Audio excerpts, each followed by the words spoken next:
menu for a huge hour coming up. It will include Ja Morant. We're getting up with this kid. You knew the name. Now you've seen the game. The question is he actually the best player in the country?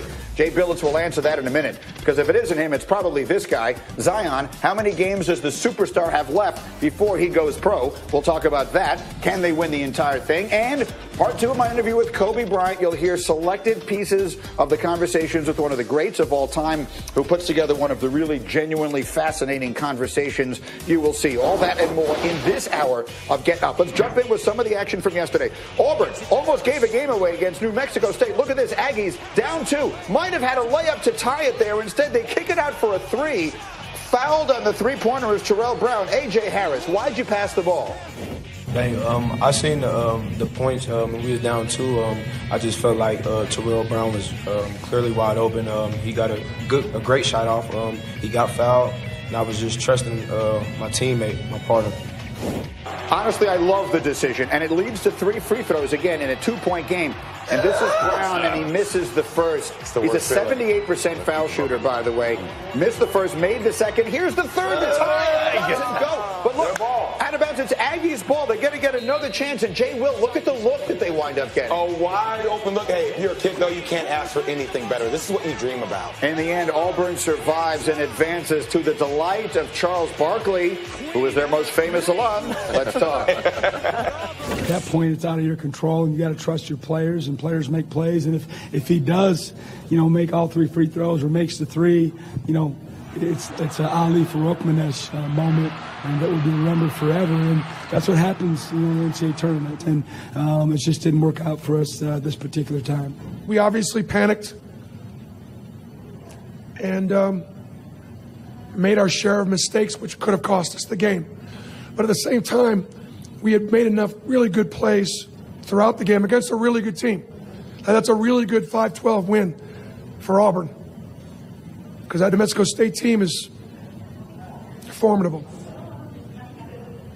I don't want to do it again, though.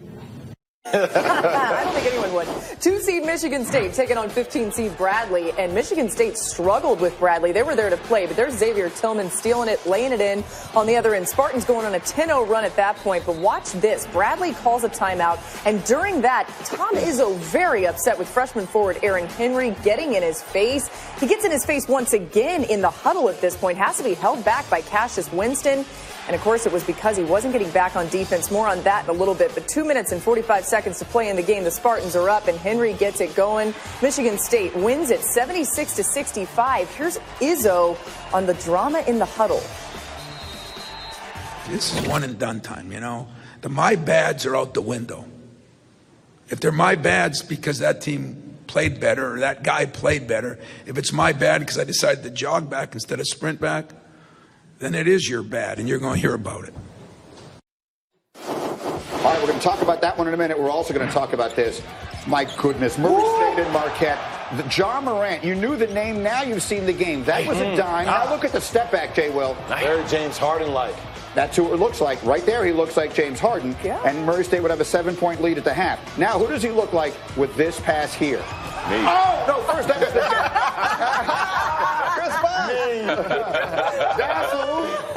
That was in time for the slam. My bad, I lost my place in the highlights. Here comes a great pass. Look at this pass. With the left hand. Come on. Nice. Come on. Ja Morant, spectacular. A triple-double. Wow. First in the tournament since Draymond did it 7 years ago. Murray State wins easily.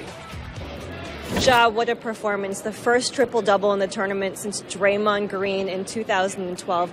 Is this the kind of game that you envision playing tonight? I just try to come out and give it all I could tonight and just try to do whatever I could to give my team a win. And I had to help bigs on the boards, and obviously I wouldn't be able to get the triple-doubles without my teammates making shots. So the credit for this game goes to them. He's as good as any guard that I've coached against or played against. And I've coached against and played against some outstanding ones. I mean, the triple-double was 16 assists in an NCAA tournament game.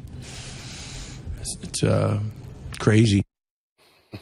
It's so crazy it had never been done before. That was the most assists ever in a triple-double in the tournament. Andre Miller and Oscar Robertson had the previous record with 13, and I hope it was audible on the air, by the way, when I said, who does that remind you of? Chris Bosh said, me, which was an outstanding moment as we bring Jay Billis into the conversation. Jay, I don't know if it reminded you of yourself either, obviously, back in on your the days opposite end? in the 80s. But all kidding aside, because John Morant, he has this cool name, and he was this kind of person that people may have heard of as the season was going on, but people don't see a lot of Murray State basketball. So this morning, people are waking up and they're losing their minds over this kid. Just how good is John Morant? He's Russell Westbrook. I mean, John Morant's the real deal. And you don't get a triple-double in an NCAA tournament game or even a regular season game unless you can really play. And John Morant can really play. I mean, you've already mentioned it. The last guy to get a triple-double in an NCAA tournament game was Draymond Green. The last guard to do it was Dwayne Wade at Marquette when he did it against Kentucky back in 2003. So John Morant's somebody that those of us in the weeds of the game have known for a long time.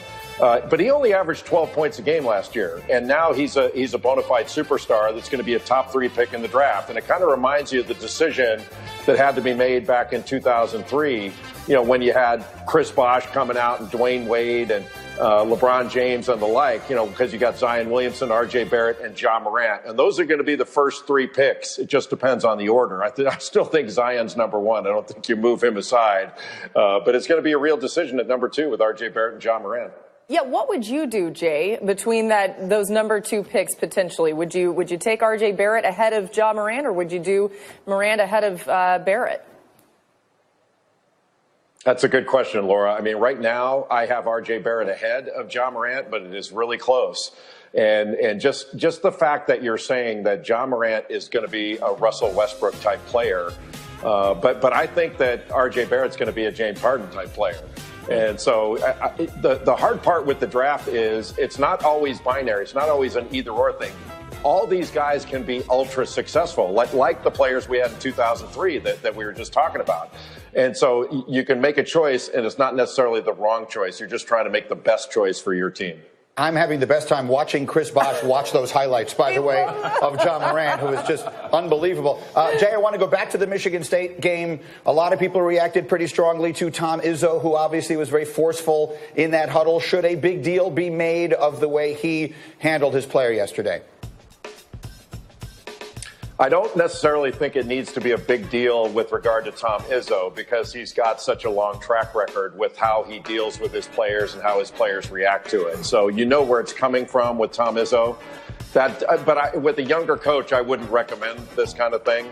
I actually run a coach's development program during the summertime with my basketball camp. We spent a lot of time dealing with this. I'm not sure a younger coach without that track record, it would be seen quite the same way or accepted quite the same way. I can tell you that back when I played, that was the norm. That's exactly what happened when there were mistakes made. And the things that were said, if they were said now, would get coaches fired. And so if younger coaches are seeing this thinking that, well, I can do that too, I'd think twice about that. One, I'm not sure it's effective. I don't think it's as effective as other methods. It has worked for some of the old school coaches. They're fine with it, and their players seem to be fine with it. If their administrations are fine with it, that's okay. But I would not recommend that for younger coaches going forward. It's really well said. Jay Billis, thank you so much. Thank you for a terrific week here. Enjoy the weekend. Enjoy all the games, and we'll check back with you on Monday. Now, let me bring this back to the table here, and I would ask all of you guys who played, as you saw that moment, and Chris Bosh, I'll give it to you first, whether it was high school, college, pros, wherever it might be. When you see that, did you ever have a coach get in your face quite to that level? Yeah. You did? We call that a Tuesday. That's pretty much, at least in my career, that was the norm. And look, you have to be tough. They're in like Izzo said, a one and done situation. If you lose, you go home. So yes, that's going to bring out emotion. That's going to bring out intensity. And if you've got a guy like Tom Izzo who has a proven track record, he knows what it takes. He's coached a few young fellas that are still playing in the league to this day. And if he's getting on you and he sees something that you're not doing or you're lacking in something, you should listen. The point is, he was mad at his player. We heard it briefly in the sound there for jogging back on defense in a tournament game, a one-and-done kind of situation. I think stature and reputation has everything to do with your ability to react like that. I think for a guy with the stature of Tom Izzo and the reputation of who he is, he can do that because you understand where it's coming from. But I agree with Jay Billis, too. If you're a coach who doesn't have that kind of stature, then you have to be, cognizant of the fact that a phone can come out and that can leak out, and those conversations can get you fired. Or if you're a high school coach, it's different. I think only certain coaches with that kind of credibility can do things like that. If you haven't earned that credibility, then there's not going to be a place in the game for you to react to kids that way. It's credibility and personality. For example, while I could see Tom Izzo doing that and it be accepted, I could see Richard Pitino doing it and it be accepted, and he's a young coach. What ends up happening is, of course, you choose the school for the institution. But really, a lot of times in basketball and football, you choose a school because of the coach. And you know who you're signing up for. You understand how you're going to be coached. And when you go to Michigan State, yes, Tom Izzo's going to teach skill, but he stresses will and toughness and effort. And you understand that when you sign your letter of intent. It's dangerous to just paint a broad brush over all of this because not every single young player is like this. But the new generation of players is different. So the one thing I would say is at some point this could affect recruiting. And then at that point, I think you look at some of these coaches who have, maybe we're saying, earned the right to go at players the way that they are. And you wonder, could they even change their coaching style? Well, that's an interesting point because Mike Krzyzewski, when you were playing, and certainly when Jay was playing, would get in a guy's face like that. Does he get in these guys' faces like that? I think he does, but he does it in a different way. Like, he wouldn't do it that way. I think Tom is a little bit more, has more flair in that moment because he gets passionate. Coach K gets passionate too, but I think he has a different way of articulating it. Doesn't make one right or one wrong. It's just there are different approaches in their style. And super quick, I only have a moment, but because I have you here, Chris Bosh, and I have not had a chance to ask you this, as you have watched Zion Williamson, who has taken the country by storm, sort of projecting him ahead to the next level, what do you think he becomes in the NBA? What do you see of him as an NBA player? Well, I mean, I think just the natural raw athleticism and talent, he's got that. I think it's just going to be on him to develop his skill. It's going to be on him to really have that passion to really, like Jay was saying, you want to impose your will. You want to impose your will on the league and really not wait around for someone to come and help you or someone to get you out of bed in the morning and say you need to go to practice. I think for him, like Kobe was saying earlier, it's about the gym. And this is for all young people. Stay in the gym. You know, we're living in an era of popularity and everybody wants to be online. That's cool and that's great. But if you're not doing what you're supposed to do and taking care of business on that court, none of that stuff matters. I love it. That's Chris Bosh, who's with us here this morning. Let me get up and go and catch up on some other business. Get up and go today is brought to you by Aleve. And after last night, or Wednesday night's win, against the Celtics, Joel Embiid called himself the most unstoppable player in the league. Jalen Rose, is he right? He's not the most unstoppable player in the league. The most unstoppable player in the league may get 50 points tonight. That's James Harden. He has had 47 free throws in the past 4 games, though, so he is finding a way to get to the free throw line. CB, what are you doing with Joel Embiid down low? Trust the process. I like it. From that same game, by the way. Kevin Durant, Steph Curry, he's in the conversation, but he's not the most unstoppable. Marcus Smart in that same game, by the way, got ejected for pushing Joel Embiid and has been fined $50,000. We didn't get to comment on this because we never got on yesterday. Jalen, what'd you make of all this? I appreciate the league for reacting swiftly with a fine. I think that number is just. I just felt like if each team's fine money went to the local community and at the end of the year you see the video of yourself acting out, it'll make the player look at it different, it'll make the community look at it different, and you present a big check and give it back to the Philadelphia community where this act took place. Maybe we'll work on that after the season. In the meantime, to college basketball as we get up and go. John Calipari says his guess is P.J. Washington will not play Saturday for Kentucky against Wofford. Jay Will, for those who don't know that, how big a loss is he? That's a major loss. He is their best player. He's been a guy that's really grown into being the signature player for them down low. Now, the crazy thing is that they took him out of a walking boot and they put him in a real cast. You put somebody in a real cast, that gives me the interpretation that there's a little bit more there than what you're alluding to. I'm a little bit concerned. He tried to downplay the significance.